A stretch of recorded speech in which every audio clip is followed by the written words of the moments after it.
सबके प्राण लेने वाले यमराज जब माता अंजना के प्राण लेने पहुंचे तो हनुमान जी ने यमलोक में घुसकर ऐसा क्या किया कि यमराज डरकर भागने लगे। दरअसल अंजनेरी पर्वत की एक गुफा में विश्राम करते बाल हनुमान तथा माता अंजना के सामने अचानक एक दिन भैंसे पर सवार एक काला पुरुष आ गया और माता अंजना पर अपने अस्त्र से प्रहार करने लगा। यह देख हनुमान जी ने गुस्से से पूछा, कौन हो तुम और मेरे माता पर प्रहार क्यों कर रहे हो? तो उस भैंसे पर सवार काले पुरुष ने बोला, मैं सबका काल यमराज हूँ और अंजना के प्राण लेने आया हूँ। यह सुनते ही हनुमान जी क्रोध से गर्जना करने लगे और कठोर स्वर में यमराज से बोले, यमराज मेरी माँ के प्राण मत लो, नहीं तो अच्छा नहीं होगा। इस पर यमराज ने कहा, यह मेरा धर्म है बालक, अंजना का समय पूरा हुआ, अब इसे जाना ही होगा। और इतना कहकर यमराज ने पुनः माता अंजना के प्राण खींचना शुरू कर दिया। कुछ ही समय में यमराज ने माता अंजना के प्राण खींच लिए और आकाश की ओर उड़ चले। हनुमान जी रोते बिलखते अपने माँ को उठा रहे थे।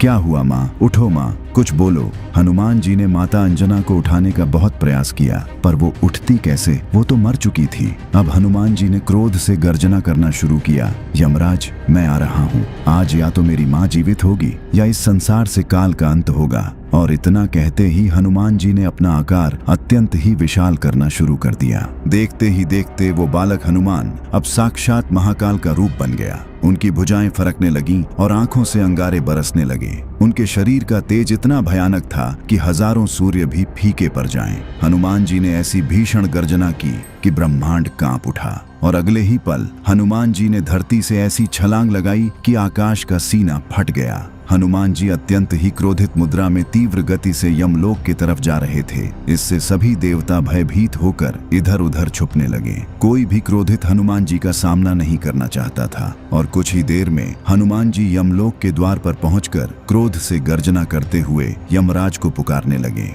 बाहर आओ यमराज, आज अंजना का पुत्र तुमसे अपनी मां मांगने आया है। पर जब हनुमान जी की इस पुकार पर कोई नहीं आया तब हनुमान जी ने अपनी गदा से यमलोक की धरती पर ऐसा प्रहार किया कि यमलोक में मानो प्रलय आ गया हो। यमलोक में चारों ओर उथल पुथल मच गया। सभी यमलोकवासी डर से इधर उधर भागने लगे। किसी को कुछ समझ नहीं आ रहा था कि क्या हुआ है। तभी दो यमदूत भय से कांपते हुए यमराज के पास आए और बोले, हे यमराज, हमारी रक्षा करे, द्वार पर कोई वानर आया है, उसकी गर्जना से यमलोक में प्रलय का माहौल बन गया है। इस पर यमराज ने कहा, उस हनुमान का ये दुस्साहस मैं आज ही उसका अंत कर दूंगा, तुम लोग चिंता मत करो। और क्रोध से गर्जना करते यमराज अपने महिष भैंसे पर सवार होकर हनुमान जी से युद्ध के लिए चल दिए। हनुमान जी के सामने आते ही यमराज ने कहा, मूर्ख वानर, तुम काल को चुनौती दे रहे हो, मृत्यु ही सत्य है, इसे कोई नहीं बदल सकता। अच्छा यही होगा, तुम वापस लौट जाओ। यह सुनते ही हनुमान जी का संयम टूट गया और उन्होंने गरजते हुए कहा,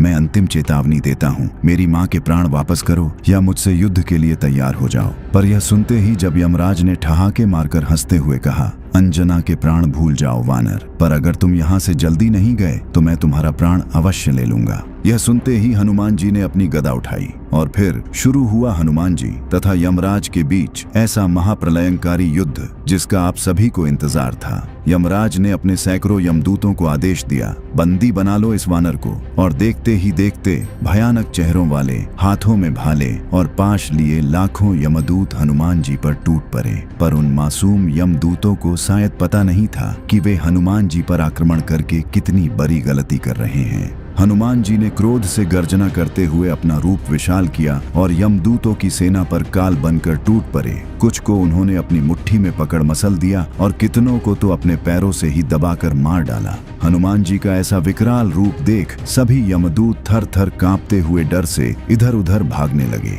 यह देख यमराज ने एक काली तलवार प्रकट कर हनुमान जी पर प्रहार कर दिया। पर हनुमान जी इतने उग्र हो चुके थे कि यमराज का वो तलवार जैसे ही उनके पास आया वैसे ही उन्होंने उस तलवार को अपने दोनों हाथों से पकड़ दो टुकड़े में तोड़ दिया। यह देख यमराज का क्रोध सातवें आसमान पर जा पहुंचा। उसने सोचा यह वानर साधारण शस्त्रों से नहीं मरने वाला और तब यमराज ने तुरंत अपने मायावी धनुष का आवाहन किया और उस पर एक ऐसा विनाशकारी बाण चढ़ाया जो साक्षात काल का रूप था। यमराज ने जैसे ही वो भयानक बाण छोड़ा, वो बाण हवा में आते ही हजारों बाणों में बदल गया। वो हजारों बाण तीव्र गति से हनुमान जी की ओर बढ़ चले। यह देख हनुमान जी ने भी अपनी गदा को तेजी से घुमाकर हवा में छोड़ा और तभी वो गदा अनेक दिव्य गदाओं में बदल गई और काल की भांति यमराज के उस बाण की ओर बढ़ चली। देखते ही देखते हनुमान जी की हजारों गदाओं ने यमराज के उन हजारों बाणों को नष्ट कर दिया। अपना यह वार खाली जाता देख यमराज बौखला उठे। उन्होंने अपनी तंत्र शक्तियों से एक भयानक काली गदा प्रकट की और अपने भैंसे से उतरकर हनुमान जी से द्वंद्व युद्ध करने लगे। काफी देर चले। इस द्वंद्व युद्ध के बाद हनुमान जी ने एक ऐसा प्रहार किया कि यमराज दूर जा गिरे। हनुमान जी ने जैसे ही यमराज पर पुनः प्रहार करना चाहा, यमराज तुरंत गायब हो गए। हनुमान जी को समझ नहीं आया कि यमराज कहाँ गए। जब कुछ देर तक यमराज नहीं आए तो हनुमान जी को लगा शायद यमराज डर कर भाग गया, पर तभी भैंसे पर सवार यमराज पुनः हनुमान जी के समक्ष प्रकट हुआ और देखते ही देखते दूसरा यमराज, तीसरा यमराज, कुछ ही समय में हनुमान जी के समक्ष सैकड़ों यमराज प्रकट हो चुके थे।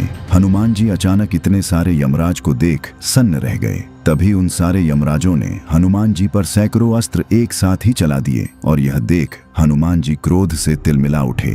उन्होंने क्रोध से गर्जना करते हुए अपनी गदा को यमलोक की धरती पर ऐसा पटका कि यमलोक की धरती प्रलय की भांति डोलने लगी और इससे यमराज की माया तुरंत ही नष्ट हो गई। और जब यमराज के सारे प्रयास विफल हो गए तब क्रोध में आकर यमराज ने प्रकट किया अपना वो भयानक यमदंड जो किसी के भी प्राण ले सकता था। हनुमान जी ने जैसे ही देखा कि यमराज उन पर यमदंड से प्रहार करने वाले हैं, उनके क्रोध का ठिकाना न रहा। उन्होंने अपना विकराल रूप लेना शुरू किया। उधर यमराज ने अपने यमदंड को घुमाकर हनुमान जी की ओर चला दिया। यमदंड जो काल की चरम शक्ति थी, तेजी से हनुमान जी की ओर बढ़ रहा था। इधर हनुमान जी महाकाल की भांति क्रोध से गर्जना करने लगे और जैसे ही उस भयानक यमदंड ने हनुमान जी को बांधने का प्रयास किया, हनुमान जी ने अपने दोनों हाथों से यमदंड को पकड़कर ऐसा खींचा कि उसके टुकड़े टुकड़े हो गए। इसके बाद महाकाल रूपी हनुमान जी यमराज को खा जाने वाली दृष्टि से देखते हुए यमराज की ओर बढ़े। उनका आकार बढ़ता जा रहा था। उनके शरीर से दिव्य प्रकाश निकलने लगा। उनका क्रोध से गर्जना करता हुआ विकराल रूप ऐसा था मानो उन्होंने अपना विश्व रूप ले लिया है। यमराज हनुमान जी का ऐसा रूप देख डर से थर थर कांपने लगे। हनुमान जी अपनी गदा को लहराते हुए महाकाल की भांति यमराज की ओर बढ़ रहे थे। यमराज ये देख डर से इधर उधर भागने लगे। यमराज को अब लगने लगा कि अब हनुमान जी उनका संहार कर ही देंगे, अब उन्हें कोई नहीं बचा सकता। इस भयानक दृश्य ने तीनों लोगों को हिला दिया और फिर ब्रह्मा जी ने आकर हनुमान जी के क्रोध को शांत करना चाहा, पर वे भी असफल रहे। इतने उग्र हनुमान जी ने गर्जना करते हुए अपनी अंतिम घोषणा की, मुझे मेरी माँ दे दो, नहीं तो आज यमराज का अंत निश्चित है। और फिर आगे बढ़ते हुए हनुमान जी ने अपने विशाल मुट्ठी में यमराज को दबाकर जैसे ही अपने गदा से यमराज का अंत करना चाहा, तभी वहां भगवान विष्णु अपने दिव्य चतुर्भुज रूप में प्रकट हो गए और उन्होंने हनुमान जी को माता अंजना के प्राण दे दिए। हनुमान जी ने तीव्र गति से माता अंजना के पास आकर जैसे ही उनके प्राण को छोड़ा, माता अंजना जीवित हो उठी और कहा, हनुमान। यह सुनते ही हनुमान जी माता अंजना के गले से लिपट कर रोने लगे और इस प्रकार हनुमान जी ने काल को भी हराकर अपने माता के प्राण बचा लिए। और इस वीडियो में देखिए कि आखिर क्यों क्रोधित महाकाली तथा पंचमुखी हनुमान के बीच एक महाप्रलयंकारी युद्ध छिड़ गया।